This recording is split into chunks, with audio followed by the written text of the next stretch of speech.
They say it's the first drink that gets you drunk. No wonder you guys have to do these meetings if you can't drink any better than that. That was the way I thought when I first heard that term. It's the first drink that gets you drunk.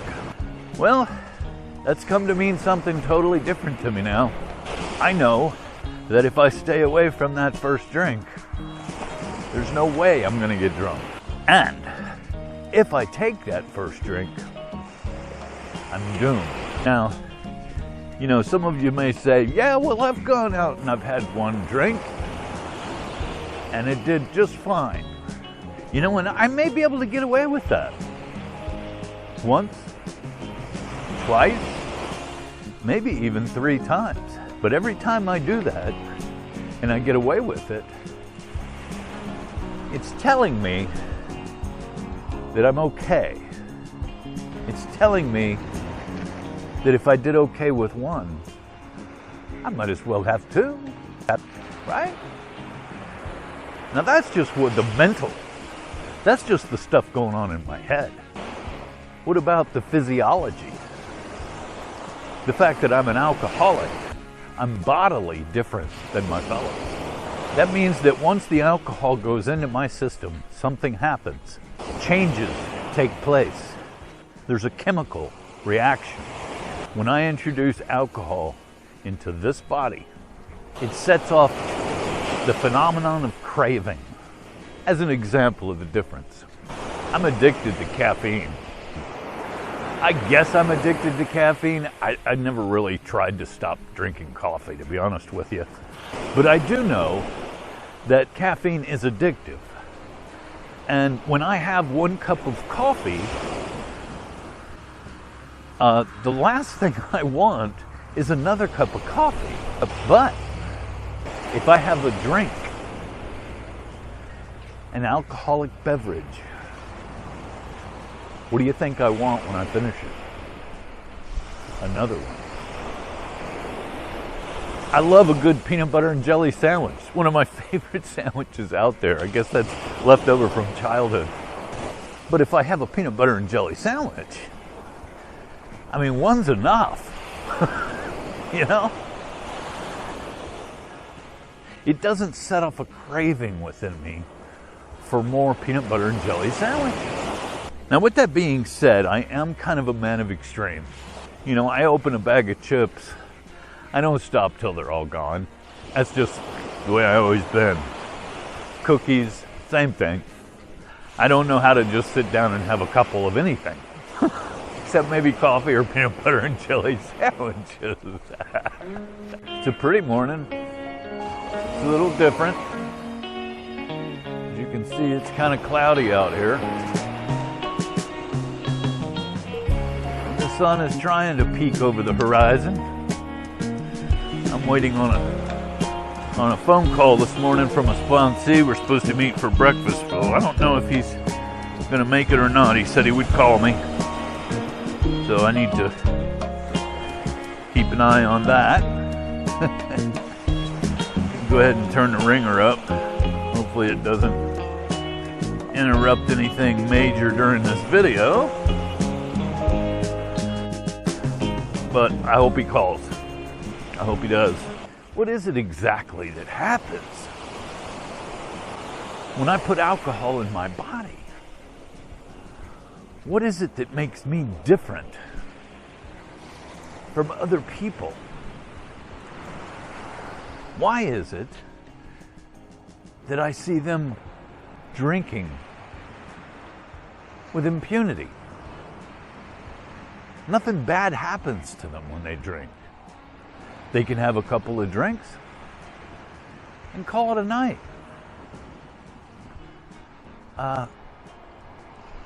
Believe me, I've tried to drink like that. I can't do it. I just can't do it.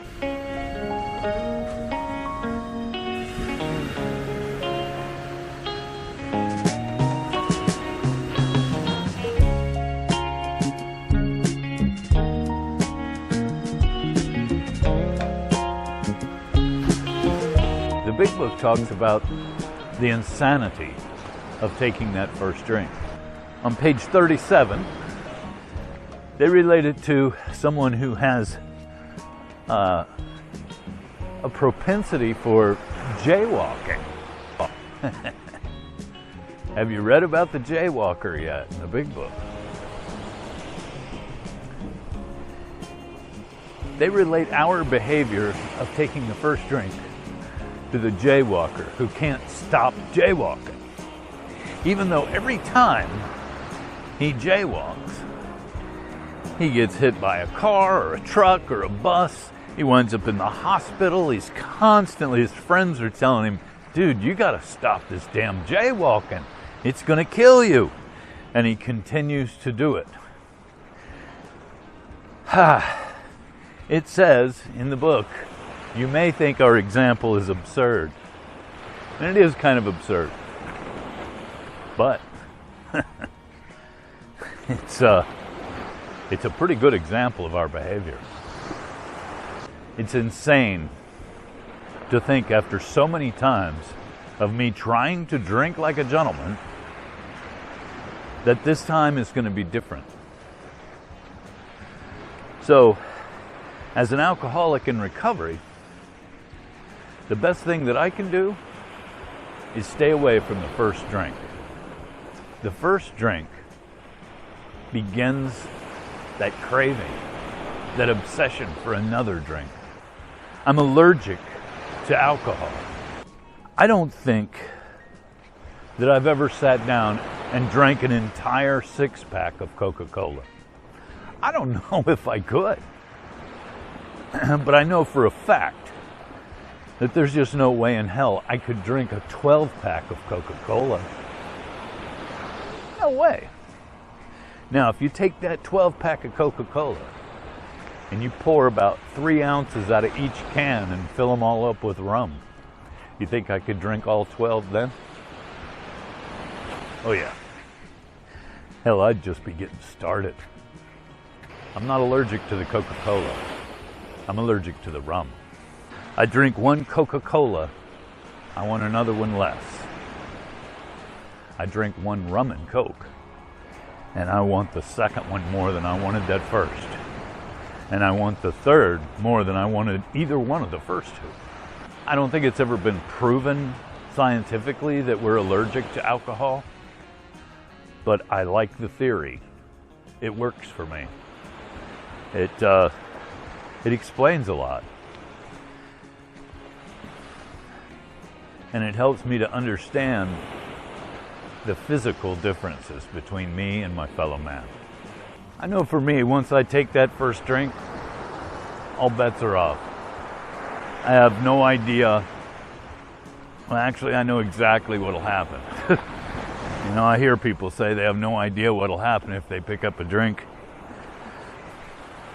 I've tried it enough that I know exactly what will happen.